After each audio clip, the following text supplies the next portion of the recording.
जननी जन्म सौख्यानां वर्धने कुल संपदां पदवी पूर्व पुण्यानां लिख्यते जन्म पत्रिका गजाननं भूतगणादि सेविदं कवित्त जम्बू पलसार पक्षितम् उमासुदं सोह विनाश कारणं नमामि विघ्नेश्वर पादपङ्कजम् आदित्याय च सोमाय मंगलाय बुधाय च गुरु शुक्र शनिभ्यश्च ராகவே கேதவே நமஹா. உலகெங்கும் வாழக்கூடிய நெக்ஸ்ட் ஜென் நேயர்கள் அனைவருக்கும் வணக்கம். நான் உங்கள் மக்கள் ஜோதிடர் டாக்டர் ராஜ்குமார் சிவாச்சாரியார் பேசுகிறேன். எல்லாரும் எப்படி இருக்கீங்க? நலமா இருப்பீங்கன்னு நம்புறேன். இப்பொழுது நாம் பார்க்கக்கூடியது ஆகஸ்ட் மாத ராசி பலன்கள்.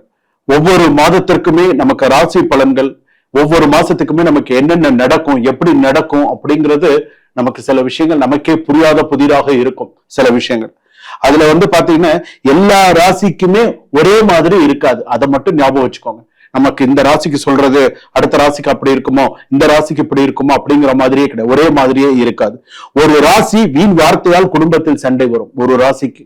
அதே போல இன்னொரு ராசிக்கு அப்படின்னு எடுத்துக்கும் போது தேவையில்லாம அலுவலகத்திலேயோ அல்லது தொழில் செய்யக்கூடிய இடத்துலயோ தேவையில்லாத பிரச்சனைகள் சில பேர் சந்திக்கக்கூடிய சூழ்நிலைகள் வரும். இன்னொரு ராசி அவசரத்துல முக்கியமான பொருளை விட்டுட்டு போய் அதனால சில பிரச்சனைகள், அதனால சில விஷயங்கள் இதெல்லாமே வரும்.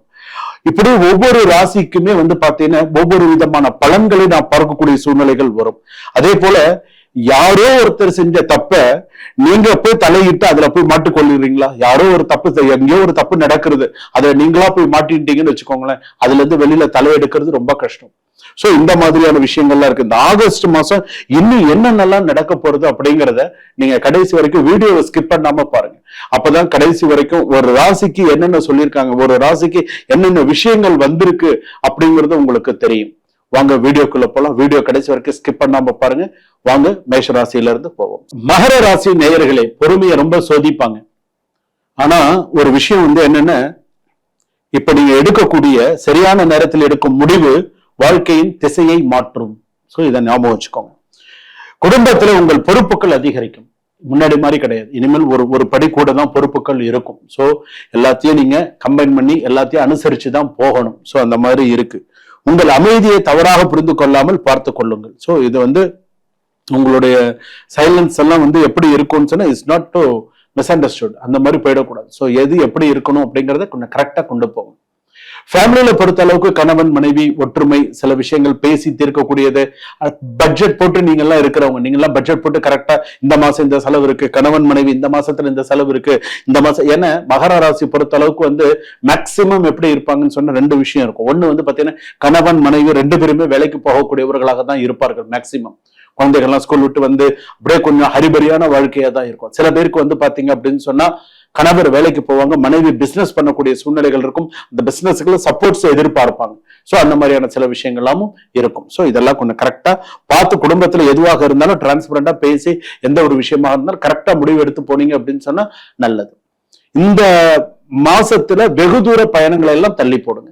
தேவையில்லாத வெகு தூர பயணங்கள் வேண்டாம். அவசியம் இருந்தா போங்க, அவசியம் இல்லைன்னா போக வேண்டாம். உங்களுடைய பெற்றோர்களை பார்க்க போகணும்னு நினைக்கிறீங்களா? போய் பார்த்துட்டு வாங்க. அதுக்கும் ஒரு டைம் எடுத்து இரவு நேர பயணங்களை தவிர்த்து உங்க பெற்றோர்களை போய் பார்த்துட்டு வாங்க. அதே போல பாத்தீங்கன்னா சில நல்ல செய்திகள் உங்களை தேடி வரதுக்கான வாய்ப்புகள் இருக்கு. தூர தேசத்துல இருந்து நல்ல செய்திகள், நல்ல விஷயங்களும் குடும்பத்துல சில விஷயங்கள் வரதுக்கான வாய்ப்புகள் நிறைய இருக்கு. வேலை, தொழில், கரியர், பிசினஸ் இதெல்லாம் பாத்தீங்கன்னு சொன்னா வேலை பலு அதிகரித்தாலும் உழைப்புக்கு அங்கீகாரம் கிடைக்கும். புதிய பொறுப்பு வரலாம். ஒர்க் பிரஷர் மே ரைஸ், கொஞ்சம் அதிகமா தான் வரும். சோ வேலையில பாத்தீங்க அப்படின்னு சொன்னா சில நேரத்துல பாத்தீங்கன்னா என்னடா நம்ம இவ்வளவு தூரம் கஷ்டப்படுறோமே, வேலை மாறிடலாமா அப்படின்னு தோணும். மாறிடாதீங்க, வேண்டாம். அப்படி எல்லாம் உடனே எல்லாம் மாறிடக்கூடாது. வேலை மாறிடலாமா, நமக்கு என்ன இவ்வளவு ப்ரெஷர் பண்றாங்க, நம்மள ஏன் நமக்கு இவ்வளவு ஒரு டென்ஷன் பண்றாங்களே அப்படிங்கிற மாதிரி இருக்கும். முக்கியமா பெண்களுக்கு நமக்கான ரெகக்னைசேஷன் இருக்குமோ, நம்ம வேலை வேணா மாறி வேணா நம்ம கொஞ்ச நாள் பார்க்கலாமா அப்படிங்கிற எண்ணங்கள்லாம் வரும். யாரை நம்பியும் அந்த மாதிரி சில விஷயங்கள் பண்ணிடாதீங்க. முக்கியமாக காதல் விவகாரங்களில் மகர ராசி பொறுத்த அளவிற்கு உங்க காதலன் கிட்டையோ யாருக்கிட்டையாவது முக்கியமா காதலன் கிட்ட பணத்தை கொடுத்து, நான் பணம் 5 லட்சம் தரேன், 3 லட்சம் தரேன் அப்படின்னு சொல்லி பணத்தை கொடுத்து அந்த அவங்க பணத்தை திரும்ப வாங்க முடியாம அவனுக்கு வேற இடத்துல நிச்சயதார்த்தம் நடந்து இந்த மாதிரியான சில சிக்கல்கள்லாம் வரும். சோ இதெல்லாம் கொஞ்சம் தவிர்க்கக்கூடிய சூழ்நிலைகள்லாம் இருக்கு. கொஞ்சம் எச்சரிக்கையுடன் மகர ராசி இருப்பது நல்லது. திருமண முயற்சிகளில் முன்னேற்றம் தெரியும். ஆனால் குடும்ப எதிர்ப்புகளால் சிறிய தாமதம் கூட ஏற்படலாம். சில பேருக்கு ஃபேமிலியில பிடிக்காம இருக்கலாம். அதனால கொஞ்சம் தாமதமா சரி வருஷத்தை நீ பண்றதுன்னா பண்ணு அப்படிங்கிற மாதிரியான சில விஷயங்கள் வரும். முதியோர் உடல்நலம், சீனியர் சிட்டிசன்ஸ் ஹெல்த், முழங்கால் வலி, எலும்பு பலவீனம் இதெல்லாம் இருக்கும். முதுகு அசௌகரியம் போன்றவற்றில் கவனம் தேவை. சோ இது எல்லாமே இருக்கும். இரண்டாவது திருமணம் அப்படின்னு எடுத்துக்கும் போது உணர்ச்சி வசப்படாமல் சட்டம் மற்றும் குடும்ப பின்னணியை சரிபார்க்கும். சட்டப்பூர்வமாகவும் இருக்கணும், ஃபேமிலி பேக்ரவுண்ட் செக் பண்ணிட்டு அதுக்கப்புறமா செகண்ட் மேரேஜுக்கு ஒத்துக்கும். அது வரைக்கும் வேண்டாம். சோ எப்படி செய்யணும், லீகலா ஃபேமிலி பேக்ரவுண்ட் எல்லாமே பார்த்துட்டு பண்ணுங்க. ஸ்டூடெண்ட்ஸ் தொடர்ந்து முயற்சி செய்தால் நல்ல மதிப்பெண்கள் கிடைக்கும். அதாவது உங்களுடைய சோசியல் மீடியால உங்களுடைய கவனச்சிதறல்களை அதுல விடாதீங்க. சோ என்ன செய்யணும், எப்படி பண்ணணும், சில விஷயங்கள் பார்த்து செய்யுங்க. வீடு, சொத்து, ஹோம் ப்ராப்பர்ட்டி, வீடு அல்லது நிலம் வாங்கும் முயற்சிகளில் முன்னேற்றம் இருக்கும். ஆவண சரிபார்ப்பு மிகவும் அவசியமானது. எதுல கரெக்டா கான்சென்ட்ரேட் பண்ணி எதுல சைன் பண்ணணும், எப்படி பண்ணணும்னு கொஞ்சம் கரெக்டா செய்யுங்க. எதையும் யோசிச்சு செய்யுங்க. அடுத்ததாக பாத்தீங்க அப்படின்னு சொன்னா, ஷேர் மார்க்கெட்ல இருக்கும்போது நீண்ட கால முதலீடு சாதகமாக இருக்கும். அதிக ரிஸ்க் எடுத்து அவசர வர்த்தகத்தை தவிர்க்கும். ரொம்ப ரொம்ப ரிஸ்க் எடுக்காதீங்க, கொஞ்சம் கரெக்டா பார்த்து பண்ணுங்க. அதிரடியாக சில விஷயங்களை தலையிடாதீங்க. அதிரடியா சில விஷயங்கள்லாம் பண்ணாதீங்க. நான் தடாமுடான்னு செய்யறாங்களா, அதிரடியான சில விஷயத்துல எல்லாம் காட்டக்கூடாது. சோ சில பேருக்கு பாத்தீங்கன்னா பல மாத உழைப்பு இந்த மாசத்துல பாதிக்கலாம். பல மாத உழைப்பு இந்த மாசத்துல பாதிக்கலாம். பல மாத நற்பெயர் இந்த மாசத்துல சிறு கெட்ட பேரா வரலாம். சோ அதனால எந்த விஷயத்துல எப்படி இருக்கணும் சில விஷயத்துல பார்த்து பண்ணுங்க. முக்கியமாக தொழில் விஷயத்துல அகலக்கால் வச்சு கஷ்டப்படாதீங்க. சிறுக கட்டி பெருக வாழணும். சின்னதா ஆரம்பிச்சு பெருசா வாங்க. நிறைய நல்ல விஷயத்துல கொண்டு போகணும். சோ அதெல்லாமே உங்களுக்கு நிறைய சக்சஸ் பண்ணும். கடை வச்சிருக்கிறவங்க, சின்ன சின்ன மினி ஷாப்ஸ், சின்ன சின்ன விஷயம் வச்சிருக்கிறவங்களுக்கு எல்லாம் வியாபாரம்லாம் ஓரளவுக்கு சீராக இருக்கும். சில விஷயங்கள்லாம் நிறைய சக்சஸ்ஃபுல்லா கொண்டு போகும். மகர ராசி பொறுத்தளவுக்கு பொறுமையே பிரதானம். பொறுமையா இருங்க.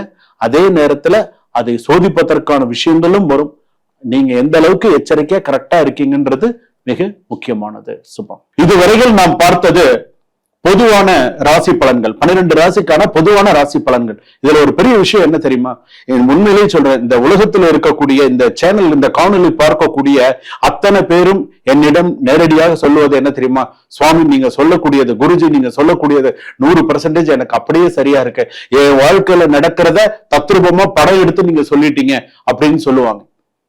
சோ இது நான் சொல்றது, நான் இந்த சில விஷயங்கள் நாங்கெல்லாம் எழுதும் போது இது இந்த ராசிக்கு இப்படிதான் இருக்கும், இந்த ராசிக்கு இப்படி எல்லாம் இருக்கு, இந்த கிரக நிலைகளால் இந்த பிரச்சனைகள் வருது, இந்த கிரக பார்வைகளால் இந்த பிரச்சனை வருது, இந்த விஷயத்தினால இப்படி வருது அப்படிங்கறதெல்லாம் நம்ம கணித்து நம்ம சொல்றோம். இது பொதுவான ராசி பலன்கள்.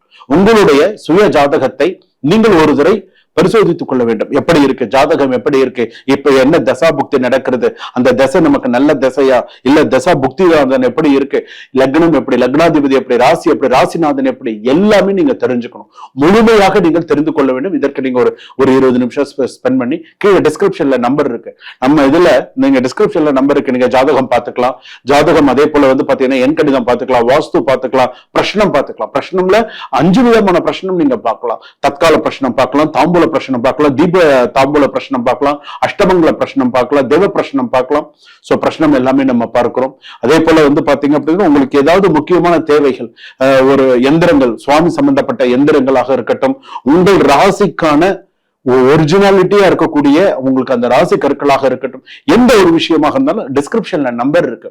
சுவாமி நான் குருஜி கிட்ட பேசணும், ஒரு அப்பாயின்மெண்ட் பிக்ஸ் பண்ணி நீங்க பேசி, சோ உங்களுடைய ஜாதகத்துல என்ன பண்ணணும், என்ன வச்சுக்கணும், உங்களுடைய பிரச்சனை என்ன, உங்க பிரச்சனையை தீர்க்கறதுக்கு என்ன வழி, அவ்வளவுதான். அதை நீங்க பண்ணினீங்கன்னா 100% நீங்க சக்சஸ் பண்ணிட்டீங்கன்னு அர்த்தம். வரக்கூடிய வருஷம்ல நீங்க தான் ராஜா. சரிங்களா? சுபம். வாழ்க வளமுடன்.